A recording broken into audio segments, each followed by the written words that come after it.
Holy shit. Um. Oh. Hey guys. I am not a crier much. Holy shit. So, I don't know if you guys have heard. I was actually working on another video called Is It Okay to Go Viral? That'll come out. Who gives a fuck when? But if you watched my old video on my biggest influences on, like, doing stuff online, or, like, as a person, I've mentioned someone named Reckful a lot. I'll usually... It's hard to talk. Holy fuck, it's hard to talk. Oh, come on, buddy. Alright. I've mentioned two people a lot. The first one's Critical, and the second one's Reckful. I'll end up talking about Critical usually most, because people will talk about him a lot. He's similar to the content I make, and that kind of stuff's okay. But especially my personal friends, they'll know I've mentioned Reckful a really large amount of time. And but it's been confirmed Reckful passed away. I'm making this as soon as I heard, as you can tell by what a shitty state of repair I'm in. But he was such a massive impact on my life. And it's not just because I agreed with his moral values so much. It's because if there was, and so many people say this and they're bullshitting, but there was a legitimate part of my life where I really wanted to fucking kill myself. And I tried and I failed multiple times, one time even letting me in the hospital. But during that time, literally the only place I found comfort in was Reckful's stream.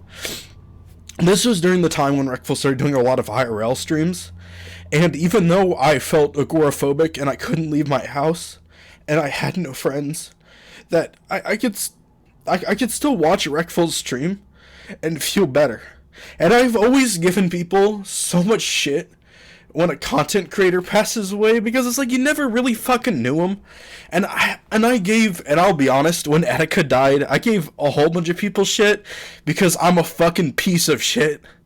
But I get it now, and I'm sorry for that.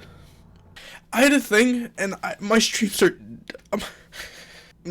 are dead now, but I used to stream a lot, and Reckful was pretty much the only reason for that.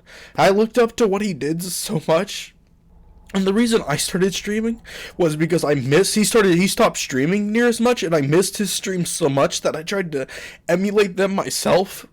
But in the later ends of my streams, I said that the number one thing at the time that made me not want to stream, and I've never mentioned this before because I sound like such a fucking faggot, but the number one thing that stopped me from streaming, beyond how depressing it was to get 0 viewers constantly, and I even said this when it was early on, was because at the time Reckful said that he didn't want to be friends with any streamers, and I wanted to meet him so badly one day that I feel like if he'd heard I ever streamed, especially if I had like 0 viewers, then he wouldn't want to talk to me.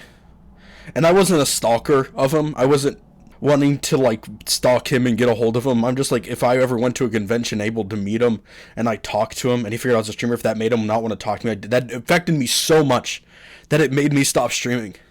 Man, this is fucking crazy. This is the thing that bothered me the most.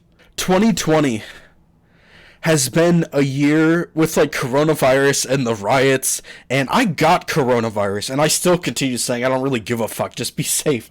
Like, the riots, I've said I don't want to give my fucking opinion on, I don't give a shit. All of the Trump stuff, I've avoided politics because it doesn't bother me that much. I've had people close to me die, and I've not been this affected. Actually, I don't think I've ever been affected by a death like this in my entire life. Man, that's fucking crazy. Holy shit. I'm like collecting myself now too, so I'm able to speak better. Man, I'm not surprised. I'm not surprised. He apparently killed himself. Like, the news just now got confirmed. There's people saying he killed himself. I'm not surprised that he did. I absolutely wouldn't want it to happen to... I wouldn't want it to happen to him. And I wouldn't wish it on the world, but it's known for a while he's had really bad depression. He was talking to, the whole psychiatrist about the times he has tried to kill himself, and he's bipolar, so I'm sure he was in probably a manic episode. Usually the depressive episodes of bipolar, you don't even have the energy to kill yourself. Believe it or not, most of the time it's the manic ones, so yeah, that's rough. I want to say too, because I have a notepad I like working out of with videos. This whole video is such a fucking ramble, Jesus Christ. I have a notepad of video ideas I work with, and there was one I deleted recently, which was called My History with Mental Health, and I was really close to recording it, I think about 2 weeks ago, and I ended up deleting it, and I've tried it quite a few times, but at this point, fuck it, and fuck you. If you don't want to watch it, just click off. But I've dealt with mental health stuff a while, and I've mentioned that I've attempted to kill myself before, but I've never gone too much in detail, but I had depression for probably my whole life, but it didn't get really bad till I was 17 or 18, and I had really severe anxiety issues since I was a little kid. And whenever I was 18, I was, just graduating out of high school. I did really well in all of my classes. I was close to the top of my class. I got accepted into a good university. I had good scholarships. Everything was going really well for myself. And I'm not entirely sure why, but depression just really started taking hold of me. For the first time ever, whenever I actually, because I got into a frat in Missouri S&T, and the first time when I was there, I just felt more strongly about killing myself than I did about anything else. And I let my mother know, and thank God she was there, and I dropped out, and I went to an easier university closer to home, because I told them, like, I'm really worried about my mental health, and I went to a local university that's kind of a piece of shit, but it's kind of cheap, so who cares? And I went to that one, and then I started having a lot of digestive issues, I was vomiting multiple times a day, and my anxiety was really bad. I was having multiple panic attacks, oftentimes in a single day, and I started even beginning to see and hear things. And I dropped out of university, and at that point I was like, oh, I think my entire life I had all of my cards on just do well in school, do well in university.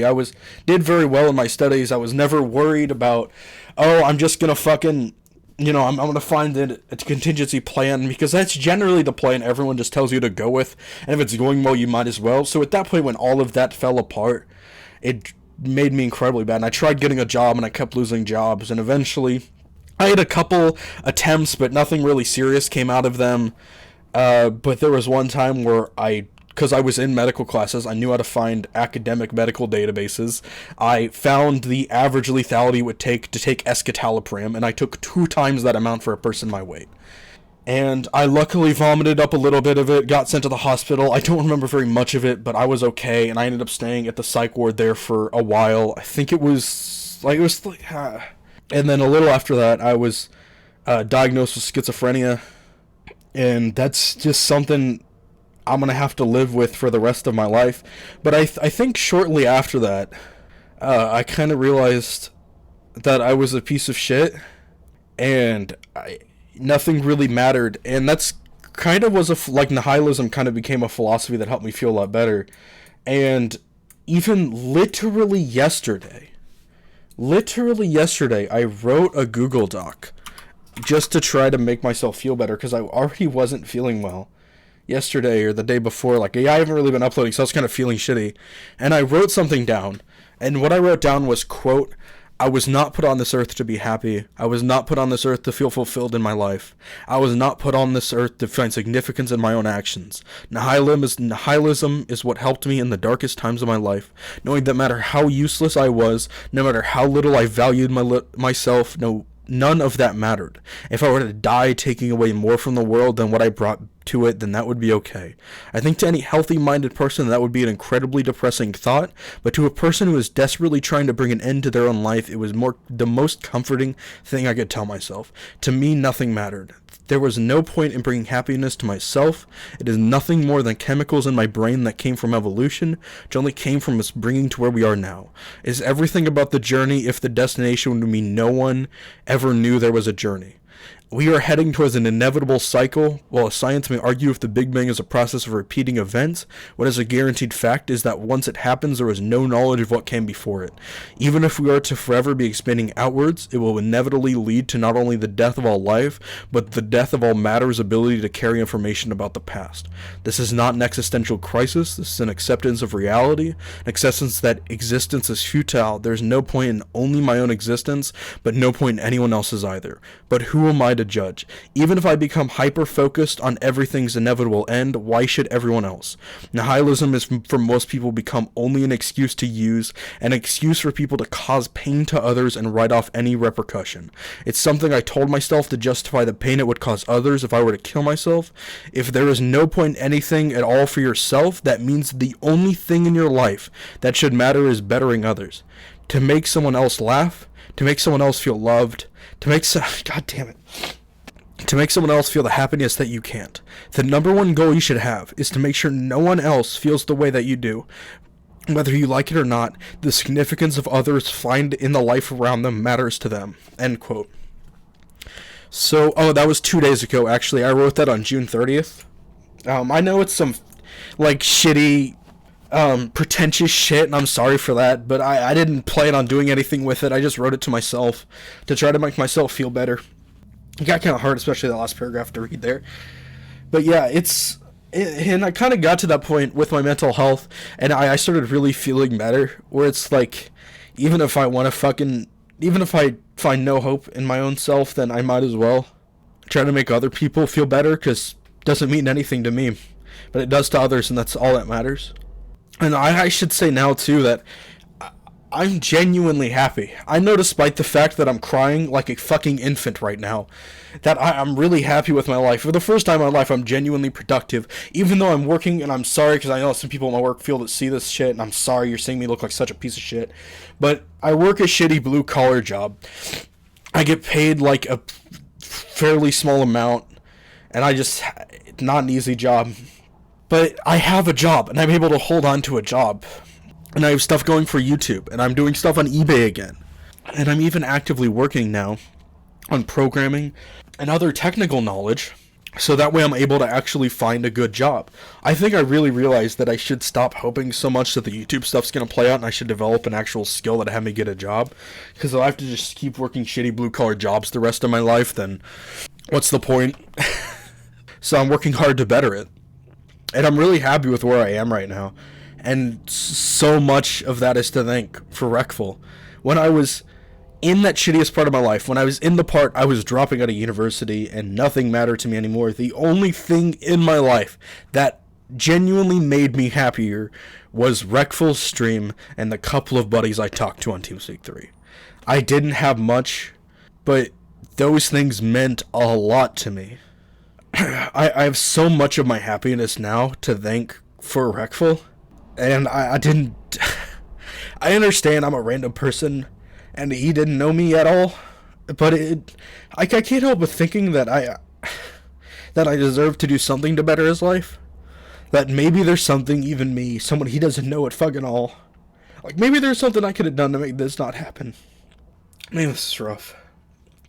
I think I've said about everything. I've been recording for about 20 minutes now. I've just kind of cried a lot of it, so I don't think it's going to be near that long. Please don't expect this kind of shit normally from me. This is an extremely rare occasion. This is the most that death has ever bothered me in my entire life. Man, if there's... I'm not a religious person, but if there's anything out there where he can still know at all what the earth is like, I hope he knows how big of an impact he had on people's life. I really do. I'm done now, though, gamers. Thank you.